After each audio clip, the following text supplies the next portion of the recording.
Bonjour à tous et à toutes et bienvenue sur le bon MJ. Bonjour, dans cette vidéo on est au 3e épisode du RPG Day. Je vous rappelle le concept très rapidement, il y a 31 mots pendant tout le mois d'août, un mot par jour du mois d'août du coup, et il faut parler de ces mots à chaque jour, et comme moi je vais pas respecter le concept, je fais les mots 10 par 10. Tout le monde peut y participer, si vous voulez vous pouvez y participer. On est sur les mots 21 à 30 et on commence tout de suite. Le premier mot c'est pousser.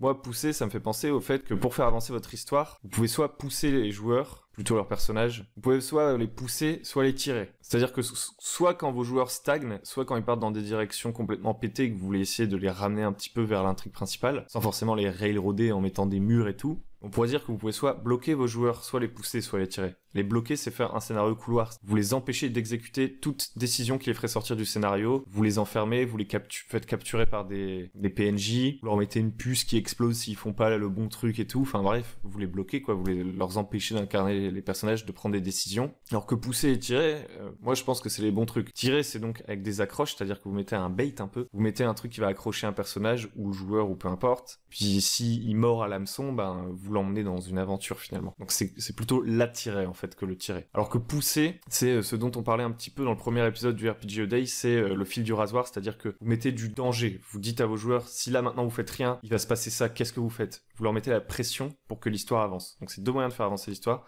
Soit vous les tirez en mettant des trucs intéressants qui vont leur donner envie de les suivre, soit vous les poussez en fait en mettant des trucs horribles pour qu'ils courent et qu'ils arrêtent de parler pendant des heures de ce qu'ils pourraient faire, etc. pour que la partie avance. Deuxième mot, c'est rare, ou plutôt 22e mot, c'est rare. Ça me fait penser au fait qu'un des trucs qui pour moi caractérise le plus un setting, donc un univers, c'est la rareté des choses, c'est-à-dire la rareté de la magie, la rareté des objets magiques, la rareté de telle race, la rareté de telle classe, la rareté de tel monstre, la rareté de telle technologie, etc., etc. Si vous posez toujours des questions de valeur et de rareté dans votre univers, eh ben vous allez pouvoir paramétrer de manière différente votre univers sans devoir réinventer la roue. C'est intéressant, mais à petite dose justement. Quand c'est rare, les univers les plus intéressants, c'est ceux où on peut quand même se repérer à certaines choses. Il y a même des univers très exotiques qui en fait sont très exotiques visuellement sur certains concepts. Et en fait, quand vous faites un peu d'abstraction, vous vous rendez compte que on retrouve les comportements humains, on retrouve des modèles civilisationnels, etc., auxquels on peut s'identifier pour prendre des décisions dans ces univers qui se doivent d'être interactifs puisqu'on fait du jeu de rôle. Tout ça pour dire que un moyen très simple de créer un univers qui sera très intéressant, et il n'y aura pas un problème d'originalité, il faut arrêter de se bloquer là-dessus, c'est de prendre les grands concepts de la fantasy, de la science-fiction, de ce que vous voulez, et de changer les paramètres, dire tel type de mec, en fait, c'est plus les gentils, c'est les méchants. La magie, elle fonctionne plus comme ça, elle fonctionne comme ça, etc. Là où la guerre, c'est hyper courant dans les univers de medieval fantasy en général, là, c'est un truc hyper rare, qui est pas arrivé depuis hyper longtemps. Qu'est-ce que ça change dans mon univers? Qu'est-ce que c'est l'impact? Vous me direz ce que vous en pensez. Jour 23, Edge. Edge, ça veut dire bord. J'ai un peu étiré le principe de Edge parce que je trouvais pas grand chose. Et en fait, Edge, ça me fait penser au fait que dans vos combats, si vous voulez qu'ils soient plus intéressants, il faut que vous appreniez à contrôler l'espace. C'est-à-dire que si à chaque fois, vous mettez juste, je sais pas, une battle map ouverte, les combats se passent dans des plaines, dans des terrains ouverts avec très peu de décors, en fait, d'obstacles, etc. Que le terrain n'est pas circonscrit, etc. Vous allez pas pouvoir utiliser aussi facilement les attaques d'opportunité, le fait de contrôler des espaces, le fait de bloquer un passage, de forcer vos personnages à se séparer, etc. Donc je vous invite, même quand c'est un combat qui se passe à terrain découvert, entre guillemets, je sais pas, dans la forêt, dans la montagne, essayez de plus contrôler les espaces et réfléchir en termes de si tel joueur il passe par là, il pourra se faire bloquer ici, etc.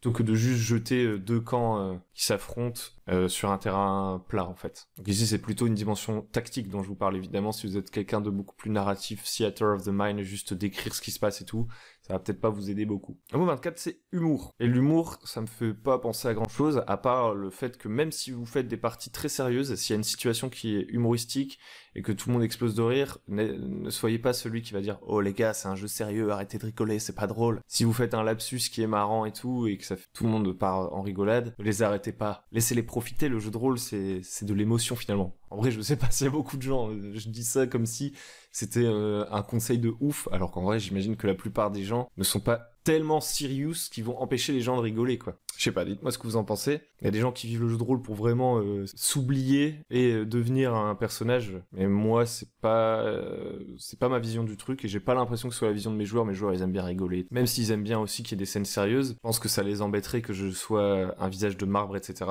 D'ailleurs, on pourra parler peut-être une fois de Macadabre, qui est un jeu comme ça qui vous invite à avoir un masque et à être hyper neutre et tout. Le 25e mot, c'est levier. Donc levier, ça me fait penser aux accroches. J'en ai déjà parlé dans les 2 vidéos qui ont le mieux marché très clairement sur la chaîne. Merci beaucoup à vous. C'est inciter vos joueurs à plus de roleplay et 8 types d'accroches pour accrocher vos joueurs, tout simplement. Les 2 leviers que j'identifie vraiment pour améliorer les parties et pour aussi inciter les personnages à prendre des décisions, à faire du roleplay, etc. C'est utiliser le background des joueurs, le background des personnages plutôt, leur personnalité, etc. C'est des excellents leviers. Et utiliser tout simplement que vous savez de vos joueurs, qu'est-ce qui va les énerver, qu'est-ce qui va les trigger, qu'est-ce qui va les amuser. C'est les 2 moyens de faire une meilleure partie de jeu de rôle, c'est les 2 plus gros leviers à mon avis. Le mot 26, c'est strange. Alors, je l'avais zappé quand j'ai filmé la vidéo pour la première fois, donc vous n'aurez pas d'image, c'est un petit ajout de dernière minute. Strange, ça me fait penser à Lamentation of the Flame Princess.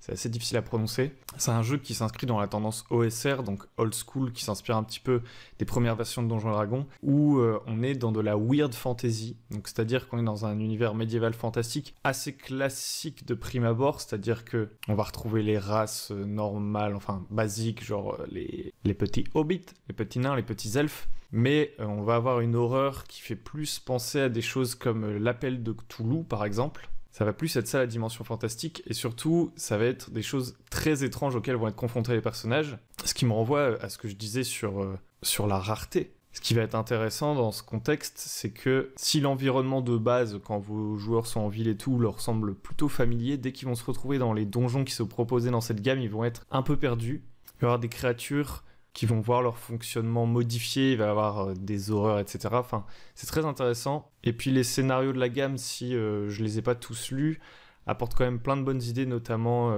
la campagne Maze of the Blue Medusa, mais même en général un peu tout ce qu'ils proposent. Vous allez avoir de l'inspiration pour créer des rencontres assez particulières, des scènes assez particulières. Il faut juste noter qu'au niveau des illustrations et même des thèmes, c'est quand même assez gore, donc faut aimer, quoi. Mot 27, c'est favor, donc faveur. Ça me fait penser à une mécanique à laquelle j'ai pensé, je sais pas si ça existe forcément dans un jeu, il y a tellement de jeux de rôle. Mais c'est l'idée que dans un jeu à pool de dés, ça veut dire que vous jetez plein de dés et il y en a certains qui vont donner des réussites et d'autres des échecs. Un prêtre qui prie son dieu et tout. À chaque fois qu'il prie, il a un dé qui s'ajoute dans un petit bol à côté de lui, ou à chaque fois qu'il fait un truc qui est en accord avec sa divinité, par exemple, je sais pas, sa divinité c'est le dieu du feu. Et lui, il va apporter la lumière là où seule l'ombre règne. Il va faire brûler des hérétiques. Et en fait, à chaque fois qu'il va faire ce genre de truc, vous lui donnez des dés. Et en fait, c'est des faveurs de son dieu. Il va pouvoir ajouter ces dés à son pool de dés, tout simplement, pour augmenter ses chances de réussite. Et en fait, ça vous permet de créer comme ça un peu classe de prêtres, mais qui serait pas basé sur la magie, comme dans les trucs un peu heroic fantasy, genre Donjons & Dragons et tout. Plutôt un prêtre, tout simplement, qui voit ses chances de réussite augmentées par son dieu, parce que il en a les faveurs, en fait. Mot 28, le mot 28, c'est close. Alors close, ça a plusieurs sens, en anglais. Donc ça pourrait être fermé, conclure, être proche. Moi, ça me fait pas penser à grand chose, et en fait, je l'ai connecté avec le mot 30. Donc vous verrez après. Donc le mot 29, c'est balade. Balade, ça me fait penser au fait que pour trouver des idées, vraiment un truc qui aide vachement, c'est parfois d'aller se promener, de sortir d'un truc quand vous êtes un peu bloqué, il faut chercher pour avoir des idées. C'est juste que parfois, pendant notre recherche, elles ne nous tombent pas dessus en fait. Et le fait d'arrêter de chercher pendant un moment et de partir faire autre chose, genre se promener, ou bien même quand vous êtes en vacances, ou je sais pas, quand vous changez d'air, que vous sortez de votre petite pièce et que vous regardez un panorama ou que vous êtes dehors, j'en sais rien, que vous changez un peu de contexte, que vous faites descendre toute forme de pression, il y a plein d'idées qui vont vous venir en tête. Et du coup, je pense que trouver des idées, même s'il y a une part de recherche qui est importante et il y a plein de techniques pour trouver des idées et chercher des idées, et ça s'alterne avec le fait d'arrêter de chercher pour qu'elles nous tombent dessus, en gros. Et aussi d'être capable de prendre des notes. Aujourd'hui, avec un téléphone, c'est un peu plus simple quand vous avez une idée de tout de suite noter le truc, mais vous pourriez aussi avoir un carnet, etc. Donc voilà, alterner entre chercher. Quand vous êtes en surchauffe, vous arrêtez de chercher, vous partez faire autre chose, vous changez les idées. Là, des idées vont vous tomber dessus, vous les notez et vous exploitez ces idées. C'est une alternance entre travail et pas travail. Enfin, un dernier mot, c'est portal, donc portail, que je vais connecter avec close dans le sens fermé du coup. Et ça me fait penser à un type de rencontre qui pourrait être stylé. Bon, c'est pas très original, mais ça pourrait peut-être vous donner des idées, par exemple, pour votre prochain scénario. C'est l'idée que vous fassiez soit un combat où l'objectif des joueurs, c'est de fermer un portail. Ça, c'est très classique. Ils doivent fermer un portail parce que sinon, il y a des vagues incessantes d'adversaires qui vont arriver. Pour fermer ce portail, peut-être qu'il faut utiliser une forme de magie, genre placer des trucs sur des socles dans le bon ordre et tout, mais eux, ils connaissent pas forcément le bon ordre, et du coup, vous mettez en même temps un challenge un peu une sorte de jeu au milieu du combat, etc. Ou alors vous pourrez faire l'inverse, c'est en fait vos PJ, ils voient une